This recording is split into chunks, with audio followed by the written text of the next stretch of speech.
some guy with an axe came by and banged on it, closed it off so the water wouldn't be running anymore. But they both came out fine. My mother had nothing to worry about what she's going to do with all her furniture, so it kind of took her mind off her losing her husband, which was anyway a godsend. Yes, sir.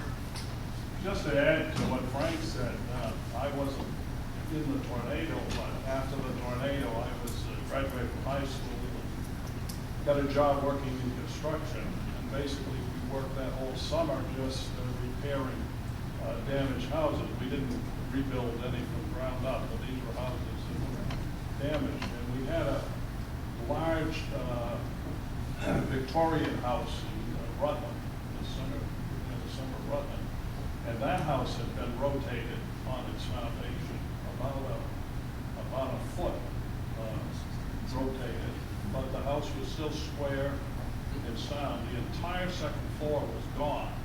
We walked up the stairs to the second floor. Here's the hardwood floors. You can see where all the partitions had been. But the whole second floor was gone. But the first floor was intact, and it had been rotated about a foot on the foundation. So apparently this was a common thing where the rotating winds would move the houses around. One additional thing about that house, it had a huge wraparound porch, as Victorian houses did, and the top carrying beam on the porch was about a 6 by 12 pine spruce plank beam.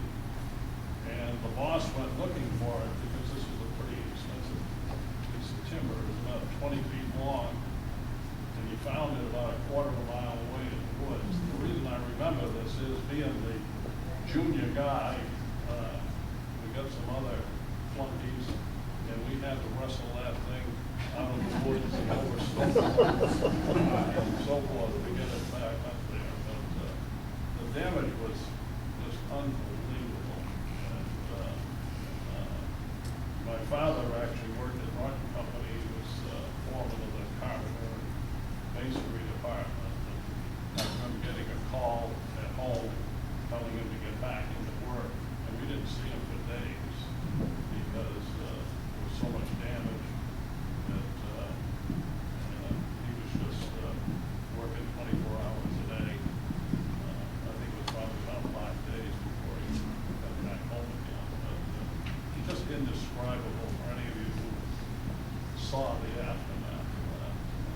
It really looked like a bomb.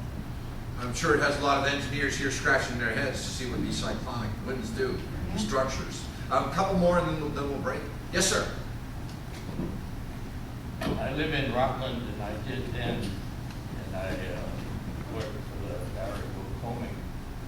And when the storm was coming from my house, I could see what looked like just leaves or something in the air and a black cloud.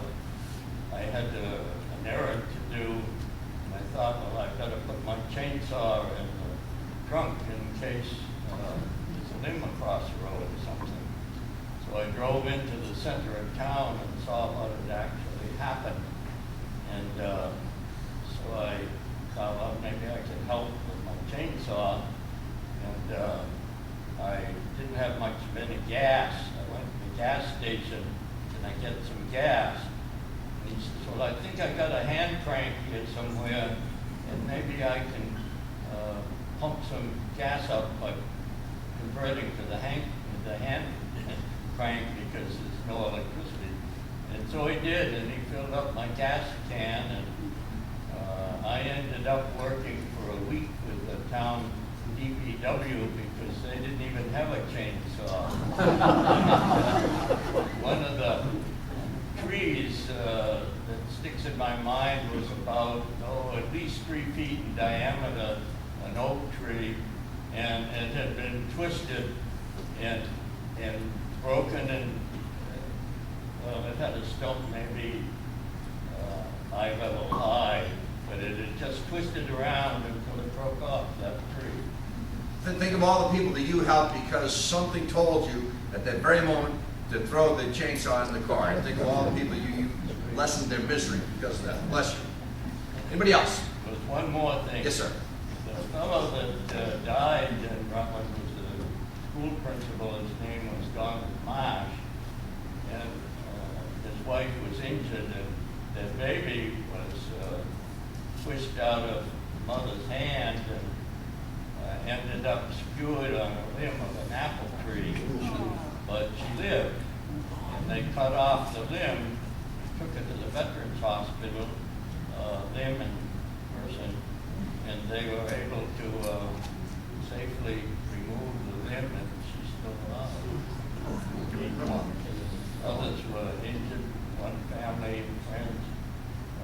They went to their cellar. The cellar was made of cement blocks instead of poured concrete. And as the house took off, those blocks became shrapnel, and they both were very severely injured, but they lived too. It's something nobody will forget, because they had. Yes, sir. I only have an anticlimactic footnote to what Professor Grogan had said. My only distinction is I was in the class of '53 that graduated, and I was home in Connecticut when the tornado hit. So I remember graduation was supposed to be in the Worcester Auditorium down in Lincoln Square, but it was turned into a hospital or sanctuary or something at Sanford Riley. And so we had our graduation out on the football field. One last one. Can I just ask you, I think that I heard this somewhere, that now Elizabeth off the ground from the time it's sat out in Rutland and ended up in South. That's my understanding. She said that it did not skip. Some tornadoes are known to skip, but that it stayed on the ground until it finally lifted up, Right. passing through Worcester. One last, yes, sir. You didn't mention anything about the pressure inside the tornado. It is very low, and that's what caused the guy's chest to burst open, and it's probably a major cause of death. Yeah, Out absolutely. in the cellar, and you're a lot better off than being close to where the basement is. That's correct. This myth of opening your windows in your house, you're supposed to go to a low, centralized area in the center of the house, closed off area. That's what gives you the most protection. But they don't have any accurate measurements inside the funnel, obviously, but it was extraordinary, a little low air pressure. When the man whose chest exploded, of course, you suffocate. You can't breathe with that type of air pressure. And the story about the car being lifted off and leaving the two wheels in the garage, that just shows you the extraordinary strength and the quickness of a storm. Snap of fingers. Yes, sir, last story? I lived on Woods Avenue, off of Holden Street, close to Rutland. We were about 2 streets away from where it went through and crossed Holden Street and took down a number of houses. And my mother and I were there, and we went to the cellar. We heard this, it sounded like a freight train coming. We said, we better get in the cellar. So we got down there, and after it was over, I walked down to the end of Woods Avenue, and all these cars were coming by, and people were in them. And a friend of mine had a house where it was moved off of its foundation, and his mother and 5 kids were in the basement. And he came by in the car and said, would you go up and get my mother and kids and help them? I said, sure. So we did, and they stayed overnight, and everything came out all right.